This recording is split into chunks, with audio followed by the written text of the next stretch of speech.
da Ilaria, Adriana alla regia. Buongiorno a tutti. E oggi siamo con Pietro e Tore, Camineros de Orgosolo, e siamo a Orgosolo. Come potete vedere c'è abbastanza freddino in questo momento, ci sono tipo meno 2 gradi. Ci troviamo, vedete alle mie spalle, Lago di Olai, e siamo già lungo strada per questa bella escursione in montagna nel territorio di Orgosolo che appunto faremo con Pietro e Tore questa mattina. Quindi chiederei a Tore di darci un'anticipazione su quello che vedremo oggi. Va bene, allora, buongiorno a tutti. Allora, ci incammineremo verso gli ingressi del Supramonte di Orgosolo, diciamo, e sono più o meno la zona che fa da confine tra il Gennargentu e l'inizio del nostro Supramonte e tutto quello che poi troviamo di fronte, che sono il Supramonte di Ursulei e così via. Andremo a vedere il Tacco di San Giovanni, famosissimo e iper visitato da tutti perché c'è una vista dal di sopra spettacolare che spazia a 360 gradi. E da lì abbiamo poi l'opportunità di spostarsi un pochettino più in basso per incontrarci dove ci sono i pinnetos, le casette dei pastori, come le chiamano tutti in modo improprio, perché invece erano proprio delle vere e proprie case dove loro la loro vita era basata nel tornare lì con le loro bestie, tutto i loro modi di fare e così via. Da lì poi faremo una visita alla foresta primaria, la Sarbaddes, che come dice la parola stessa è forse una delle più antiche foreste primarie di leccette in Europa, e vedremo che cosa sta succedendo nell'arco del passare degli anni, perché è bellissima ma è molto vecchia, e quindi diciamo, come diciamo noi, che stanno cadendo gli alberi, che è la morte che ridà la vita, perché piano piano stanno ricrescendo altre piante che noi non riusciremo a vedere, ma chi rimarrà dopo di noi riuscirà a vedere e troverà sempre la foresta. Ci sposteremo ancora in alcune zone sempre vicine a queste zone qua, che sono tutte transitabili in macchina, però la bellezza di questi posti secondo me è quella di farli a piedi, perché a piedi ci sono sentieri più o meno visibili e meno visibili, e puoi vedere delle cose che passando in macchina tu perdi, di incontrare delle mufloni, di incontrare delle volpi, degli uccelli particolari, ci sono un po' di tutto, capito? Le classiche situazioni delle nostre montagne dove ti sorprendi ogni qualvolta ci vai. Benissimo, grazie Tore. Quindi insomma non vediamo l'ora di farvi vedere tutte queste meraviglie, e chiaramente, essendo anche in un periodo in cui non c'è grandissimo afflusso di persone eccetera, speriamo anche di poter fare qualche incontro ravvicinato, ma insomma lo vedremo più tardi. Come sempre vi ricordo che questo pomeriggio mettiamo un'anticipazione con le foto per iniziare a raccontarvi un pochino com'è andata, ma che poi il video completo della giornata di oggi è online alle 9:30 stasera, 21:30.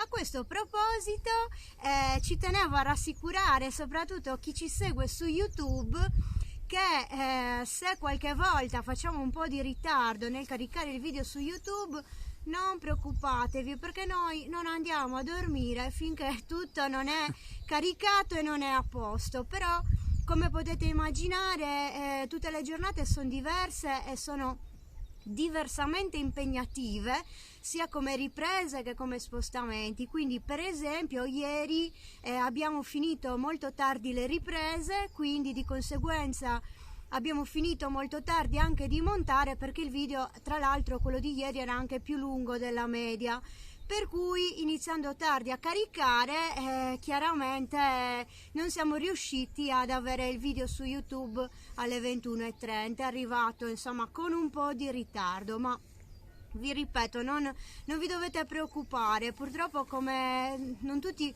pensano che a caricare tutti questi video noi impieghiamo normalmente dalle 2 alle 3 ore, anche 3 ore e mezza qualche volta, per cui capite che se si inizia tardi è quasi impossibile essere online alle 21:30, ma veramente ci tengo a fare questa rassicurazione, visto che ieri abbiamo fatto ritardo e c'erano già un po' di commenti che si chiedevano dove fossimo finite, pensavate che ci fossimo addormentate e cullate dalla lavanda, invece purtroppo non era così perché eravamo là col computer anche mentre stavamo cenando, ma vabbè. Bene, allora abbiamo ancora qualche minuto, giusto? Che ore sono? 8:05. Non ho chiesto se l'audio e il video è ok, Sì, abbiamo tutto parlato a posto. tutto a posto. Tutto a posto, tutto a posto. Tutto a posto. hanno detto che è tutto a posto. Bene, ormai lo sapete. Scusate, sto iniziando a perdere un po' di colpi, siamo già alla terza settimana, quindi ogni tanto mi dimentico le cose. Allora, visto che abbiamo ancora qualche minuto, vorrei chiedere invece a Pietro di parlarci un po' di più delle loro escursioni, dei loro itinerari nel territorio di Orgosolo. Pietro. Allora, buongiorno a tutti. Noi siamo basati su una clientela un po' omogenea, diciamo. Può partire dall'escursione per le persone meno abili e per le persone che sono più allenate per fare determinate escursioni trekking abbastanza lunghi. Però si può fare tranquillamente anche delle uscite con delle persone senza allontanarsi troppo, senza staccarsi troppo, quindi piccole passeggiate e quindi possiamo dire un'escursione soft, mentre quelle più impegnative ovviamente si devono concordare un po' prima, perché ci sono dei punti in cui devi sapere che persone porti in quelle zone. Poi si estende un po', si può fare tutta la traversata, si può fare le creste del Sopramonte, si può fare l'interno. Poi quando saliamo a San Giovanni iniziamo a vedere uno dei canyon più visitati della Sardegna, è la Gola di Gorropu, molto famosa, che è una gola scavata dal Rio Flumineddu, dove non vedremo oggi la sorgente, mentre ci fermeremo alla sorgente del Cedrino, che poi alla fine si incontrano nell'omonimo lago vicino ad Orgali.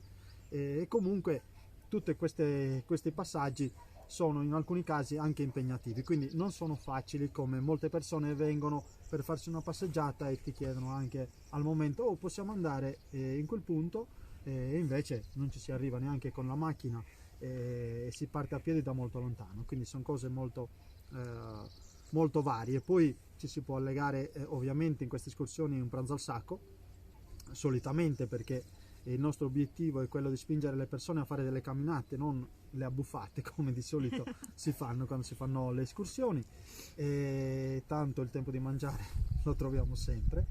E poi si può spaziare anche salendo verso il Gennargentu, che è alle nostre spalle, che oggi vediamo innevato, che sono molto belle soprattutto in estate, anche se ha il suo fascino d'inverno, però purtroppo a volte la gente, sia per le strade sia per il freddo, non si riesce neanche ad arrivare. Mentre d'estate ovviamente è uno stimolo, perché sono un clima un po' più caldo di giorno, ma la sera è molto fresco, molto più panoramico. Ovviamente oggi è una bellissima giornata, per esempio in Gennargentu o nelle nostre creste, perché si riesce a vedere anche l'orizzonte del mare in alcuni punti. Quindi quello sono tutte cose che si possono organizzare tranquillamente, ovviamente se la gente dà la disponibilità, e a volte anche persone vengono con determinati obiettivi già di cose che hanno visto tramite altri, quindi non è un problema. Ci perché chiedono di portarle in posti dove noi ci spostiamo tranquillamente nel nostro territorio, quello di Oliena, nei territori confinanti, Dorgali, fino ad arrivare anche a Orsulei, appunto, quindi in tutte le zone del Sopramonte di questi almeno 3 paesi, perché non facciamo il versante marino più che altro perché è un po' fuori mano per noi. Poi ci sono i nostri colleghi ovviamente che lavorano in quel settore, e quindi per noi poi c'è tanto da vedere qua. Esatto, adesso vedremo piano piano durante il giro che faremo oggi già un piccolo assaggio, ecco. Grazie Prego. Pietro. Bene, ne approfitto anche per dirvi, insomma, qualcuno di voi forse lo sa già, che il 14 marzo assieme a Pietro e Tore faremo un'escursione molto bella in Supramonte per le persone che hanno voglia di camminare, Sì. e visiteremo la foresta di Sasvades, il nuraghe Mereu e il nuraghe Presetutortu, quindi un'escursione bellissima che dovevamo fare in origine a dicembre, ma tra un DPCM e una pioggia alla fine siamo arrivati al 14 marzo, quindi abbiamo ancora pochi posti perché c'erano già delle persone prenotate, ma se siete interessati sono comunque aperte sempre le iscrizioni. Bene, mi sa che più o meno ci siamo, quindi io prima di salutarvi come sempre vi do appuntamento questa sera alle 21:30, vi ringrazio per averci seguito. Ringrazio tutte le persone che ci seguono ogni giorno e che contribuiscono anche al nostro progetto con le donazioni e con l'acquisto dei gadgets. Come sapete trovate sempre i link nei post. Bene amici, allora a questa sera e buona giornata e vedremo com'è andata più tardi. Ciao! Ciao!